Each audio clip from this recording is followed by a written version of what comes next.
Hello student, this is your holiday homework, chapter 4 planning. First question, explain planning with its features. Okay, hello student, this is chapter 4 planning.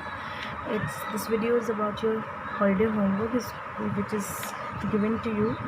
So let's start with the topics. Here's the topic is meaning of planning, features of planning, importance, limitation, steps and types of plans. So we are considering all the topics which is given in your holiday homework.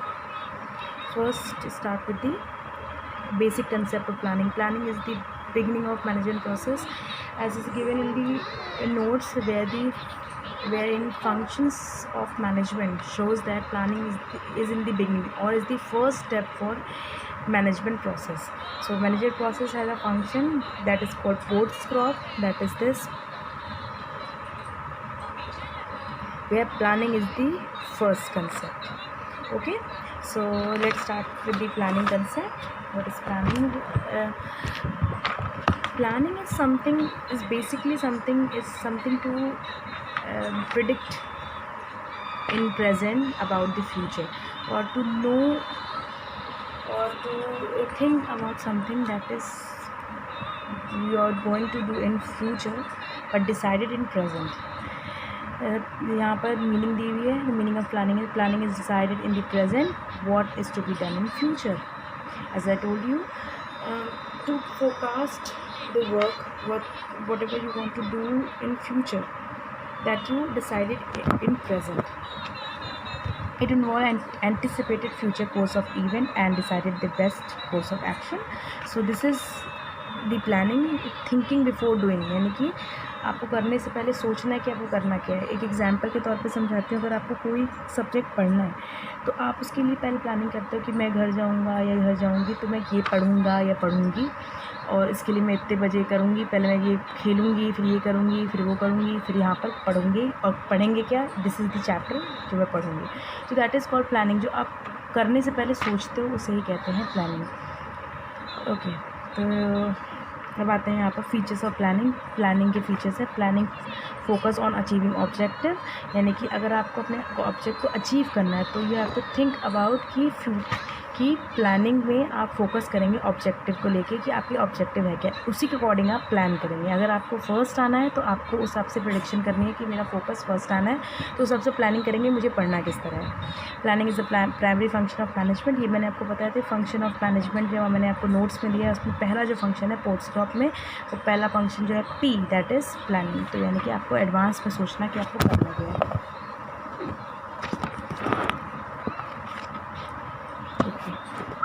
The next one, planning is persuasive. Persuasive means what? It is equally available in all the level, in all the department. यानी कि planning ऐसा नहीं कि सिर्फ management में ही करना है. Planning हर department में चलता है, हर लेवल पे चलता है. इवन दो होम, घर में भी चलता है. आप घर में भी अगर सोचो तो आप दिन भर में जो काम करते हो वो आप सोच के करते हो, बिना सोचे समझे नहीं करते. तो that is a planning is persuasive, यानी कि in every field planning is apply at all level, in all the department, in every situation of life. Planning is continuous, यानी कि प्लानिंग हमेशा चलती रहती है. प्लानिंग कभी भी एंड नहीं होती. इट मीन्स अगर आपने कोई काम करने का सोचा है, वो हो चुका है, तो आपका प्लान नेक्स्ट स्टार्ट हो जाएगा कि मुझे नेक्स्ट क्या करना है. Planning is futuristic. प्लानिंग क्या है? फ्यूचर को लुक आउट करता है, यानी कि फ्यूचर क्या बोलता है, फ्यूचर ये बताता है कि हमको क्या करना है फ्यूचर में, तो ये प्लानिंग डिसाइड करता है. Planning involves decision making. Planning आपको बताता है कि आपको फ्यूचर में कैसे कैसे डिसीजन मेकिंग करनी है. यानी कि अगर आपने सोचा है कि मुझे ये चीज़ करनी है, तो वो आपकी डिसीजन मेकिंग का ही है जिसकी वजह से आप प्लान कर रहे हो. आपको क्या फ्यूचर में डिसाइड करना है ये आपका प्लान बताता है. देन आता है planning is a mental exercise, यानी कि अगर कोई चीज़ प्लान करे तो it means you apply your mind, it means you using your mind. That is mental exercise, that is not physical exercise. Then features हो गया आपका focus, primary. Next question, explain the importance and limitations of planning. So planning, importance क्या है planning की? पहली बात तो अगर प्लानिंग करते हो तो आपके पास एक डायरेक्शन हो जाता है कि मुझे किस डायरेक्शन में काम करना है, यानी कि आपका काम का जो व्यू रहेगा वो किस साइड पे रहेगा, ये आपका एक मेन फोकस रहता है अबाउट दी प्लानिंग.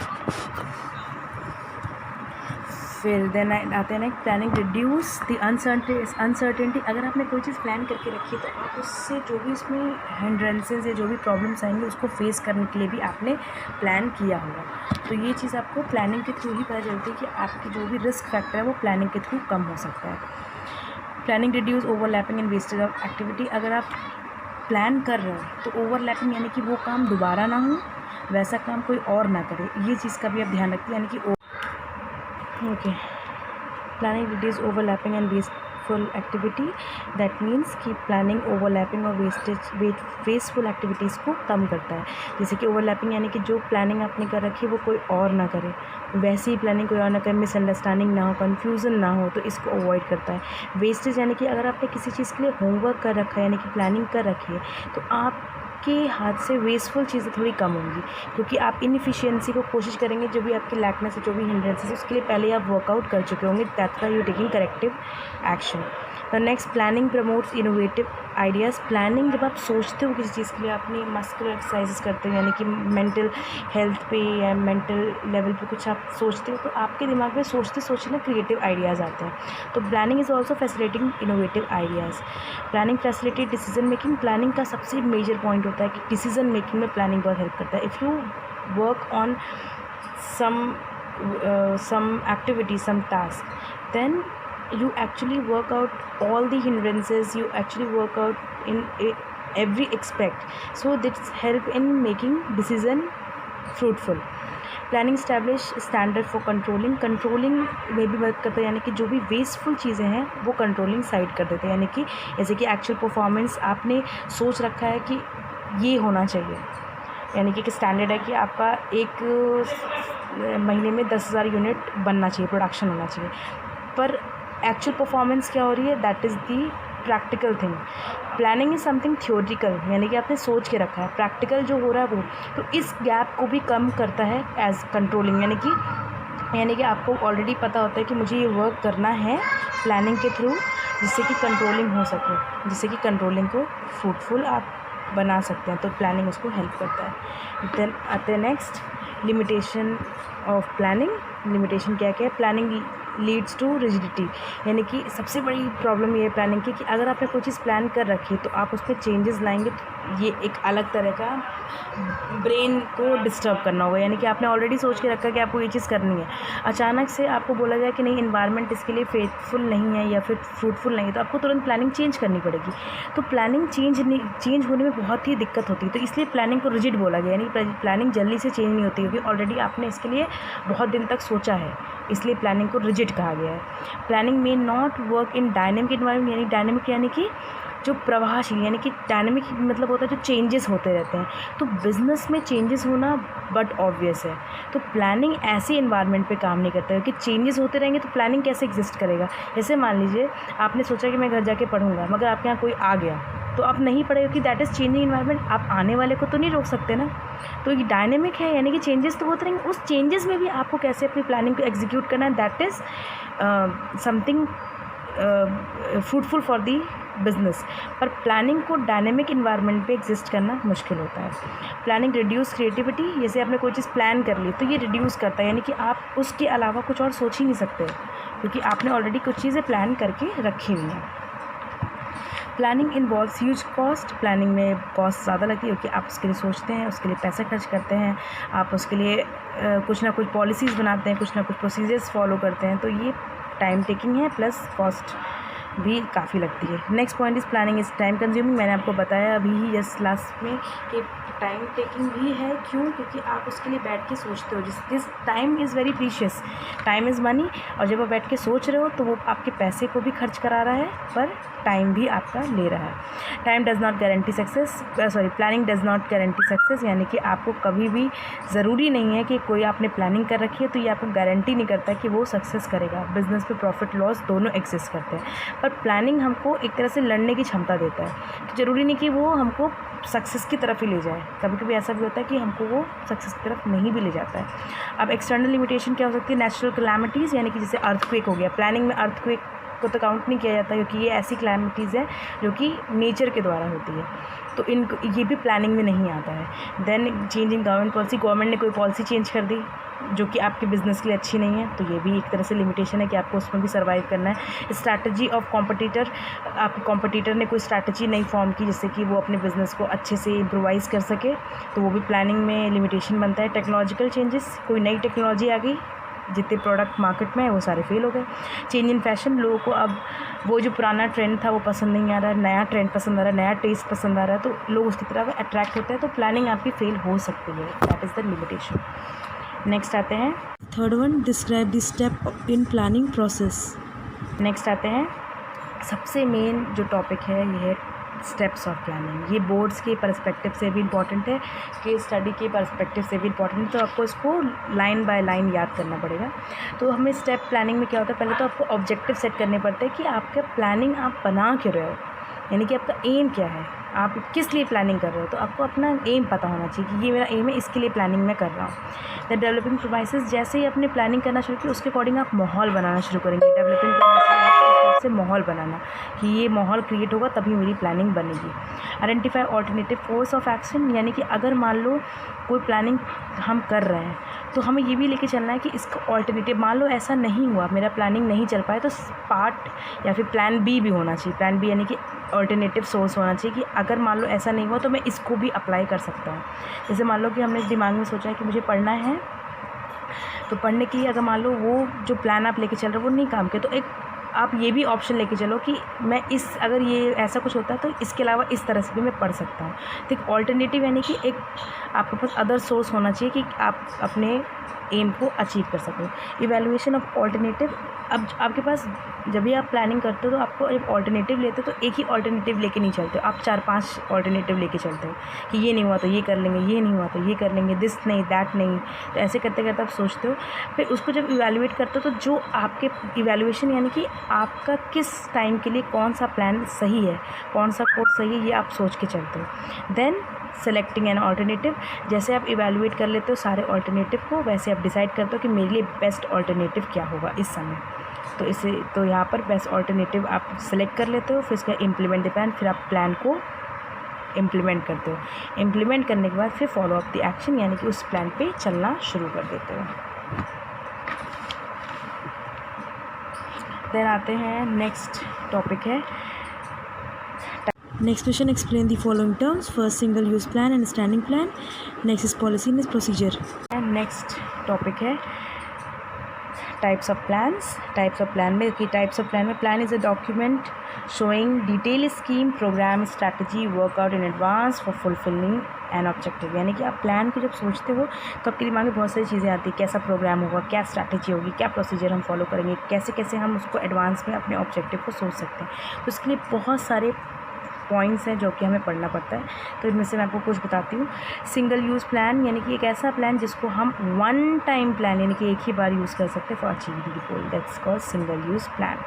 जैसे कि बजट साल में एक बार बनता है, वन टाइम होता है, नेक्स्ट ईयर नेक्स्ट बजट बनता है। Then standing plan, standing plan is one which is use for activity that occur regularly over a period of time, यानी कि इसको हम स्टैंडिंग प्लान यानी कि इसको हम regularly over a period of time use कर सकते हैं, समय दर समय पे जैसे इसकी ज़रूरत पड़ती है हम इसको यूज़ कर सकते हैं। As a routine decision making हम इसको इस्तेमाल कर सकते हैं।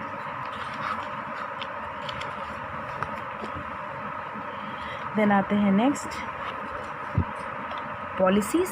ये हमने सुना होगा कि पॉलिसीज़, मेरी ये पॉलिसी है, हमने जनरल लैंग्वेज में बात करते हैं। तो देखिए, policies are general statement that guide thinking और channelize energy toward a particular direction. कैसे हमको अपने ऑब्जेक्टिव तक पहुंचना है, ये जो रास्ता होता है, प्लानिंग ये है और ये ऑब्जेक्टिव, इसके लिए हमको रास्ता जो मिलता है, यानी कि जो हमको गाइडलाइन, जो स्टेटमेंट मिलती है, यानी कि जैसे जैसे हम आगे की ओर बढ़ते हैं अपने डायरेक्शन की ओर, इसे ही कहते हैं पॉलिसी, यानी कि उसको हम पॉलिसीज़ को फॉलो करते करते ही हम पहुंचते हैं कहाँ पर, अपने ऑब्जेक्टिव की ओर। दैन नेक्स्ट है प्रोसीजर। पॉलिसी ऑफ प्रोसीजर अगर जनरल टर्म में देखा जाए तो एक ही है, पर देयर इज़ अ डिफरेंस। तो ये आपके बुक में डिफरेंसेस दिए हैं, ये आप लोग पढ़ लेंगे बुक में। देन प्रोसीजर क्या होता है? Procedure is a chronological sequence of various steps to be taken in order to perform an activity in an efficient manner. यानी कि मैंने आपसे बोला ना, यहाँ पर जो ये प्लानिंग है और ये है हमारा ऑब्जेक्टिव. स्टेप बाय स्टेप जो हम चीज़ें फॉलो करते हैं, यानी कि स्टेप बाय स्टेप जब कदम रखते हैं, that is called procedure. Policy क्या है? पॉलिसी और प्रोसीजर में यही फ़र्क है कि अचीवमेंट करने के लिए ऑब्जेक्टिव को हमने पॉलिसी बनाई है, मगर पॉलिसी दर पॉलिसी अगर हम उसको फॉलो करेंगे, that is called as procedure. यानी कि एक तरह से हो गया, ये पॉलिसी एक तरह से ज़रूरत हो गई हमारी, यानी कि हमको एक तरह से ऑब्जेक्टिव को पाना है, तो हमको एक लिमिट ये सब डिसाइड करनी होती है. एक एक्सप्रेशन यानी कि एक थियोरेटिकल वे में एक पॉलिसी डिसाइड कर ली, मगर उस पर चलना, that is called as procedure. यानी कि उसी को फॉलो अप करते चलना, उसे कहते हैं प्रोसीजर. फिर आपके जो हॉलीडे होमवर्क है उसमें आते हैं. नेक्स्ट क्वेश्चन है आपका, ये है, Indian Drugs and Pharmaceutical Limited is engaged in the manufacturing and distribution of medicine. The company has set up an objective of increasing its sales turnover by 20%. To achieve this objective, the company has decided to diversify into baby health care product. Since the company has already set up its objective and developed premises based on the same, it wants your help for the remaining step to be taken in this process. Explain briefly these steps. हमें करना क्या है? इन्होंने बोल दिया है कि ये कंपनी थी फार्मास्यूटिकल, इन्होंने अपने प्रोडक्ट, ये जो इनका सेल्स था, ये टर्नओवर से 20% से इंक्रीज़ किया, यानी कि इनके ऑब्जेक्टिव प्रॉफिट एक तरह से 20% से इंक्रीज़ कर गया है. तो इन्होंने सोचा कि अपनी कंपनी को डाइवर्सिफाई करते हैं बेबी हेल्थ के प्रोडक्ट्स बनाने में. तो बेबी हेल्थ के प्रोडक्ट्स बनाने में इन्होंने ऑलरेडी ऑब्जेक्टिव सेट कर चुका है, प्रीमाइसेस बन चुका है. अब नेक्स्ट स्टेप क्या था? नेक्स्ट स्टेप था ऑल्टरनेटिव कोर्स ऑफ एक्शन, जो हमने स्टेप्स ऑफ प्लानिंग पढ़ा है. Alternative course of action, evaluating alternative course, selecting alternative course, implement plan, follow up. तो हमको बस इन्हीं स्टेप्स को इस पे यहाँ पर डिस्क्राइब करना है. तो आपको ये सारे स्टेप्स को डिस्क्राइब करना है और मुझे अपने हॉलीडे होमवर्क में आपको देना है. Students, I hope you enjoy this video and kindly submit your holiday homework as soon as possible. And this is video only for your holiday homework support. This is called discussion of the holiday homework. Thank you.